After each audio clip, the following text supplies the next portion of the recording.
And startling news this week as we learned cancer diagnoses in people younger than 50 are going up.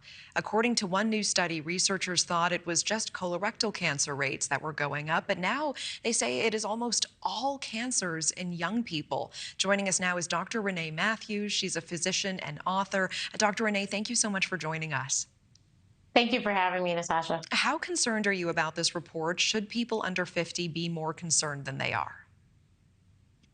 I think I don't think anyone really takes their health as seriously as they should, but definitely people under 50 need to make certain that they get a primary care physician and that they actually do go to the doctor once a year. Even if you're feeling perfectly fine, please go once a year because you don't know what's going on inside of you.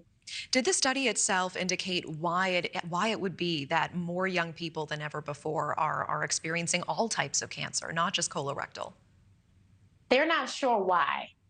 So that's the thing. They're not sure why. They haven't quite figured that out yet, but it's definitely the numbers have been rising.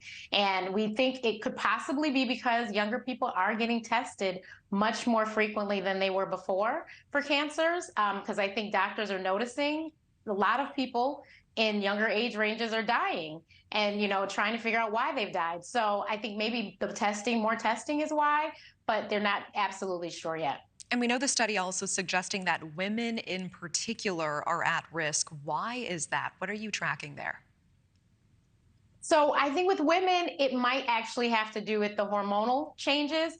As you know, hormones actually do play a huge part in a lot of these cancers, and women have higher amounts of estrogen, and estrogen is something that causes a lot of these cancers. Of course, breast cancer is one of the leading causes that is taking females from their taking female lives. So, obviously, estrogen. There are a lot of the breast cancers that are estrogen fed. So. I appreciate that perspective. And Doctor, while we have you, there's another interesting story we're taking a look at. A new study showing that teens who start smoking as early as 14 years old have less gray matter in their brains than the rest of us. We know around 1,600 young people actually try their first cigarette before the age of 18 every single day in the U.S. And so now this study comes along suggesting that the brains of teenagers who take up smoking may be different from those who don't. Doctor, what do you make of this information? So everyone knows that the earlier you start, the more likely you are to become addicted to nicotine. So basically, I hope that this is a scare tactic, I hate to say, for teens, because the left frontal lobe is what they're finding is most affected with this gray matter, and that affects your decision making. And they find that those people that have bad decision making, break rules, create bad habits, maybe they end up in jail or something. So maybe this scare tactic will curb the children from wanting to pick up a cigarette, maybe? With this study, any indication, is it just traditional cigarette smoking, or what about vaping and e-cigarettes that we're seeing on the rise now? So the study literally was just cigarette smoking.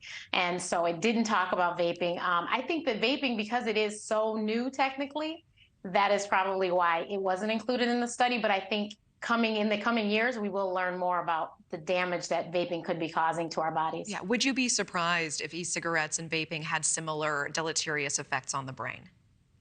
Not at all. I would not be surprised. Okay, I appreciate that. There's one last story here. The question, does it matter which arm you get your next vaccine in? According to some scientists, the answer is yes. They say if you continue to get vaccinations in the same arm rather than alternating every time, the effects can be better. What do you think of this? So I'm going to tell you, I get mine in the same arm solely because I always get it in my non-dominant arm, because if something happens and I have a reaction, I need to be able to write and do everything I do with my right. But the study was very interesting.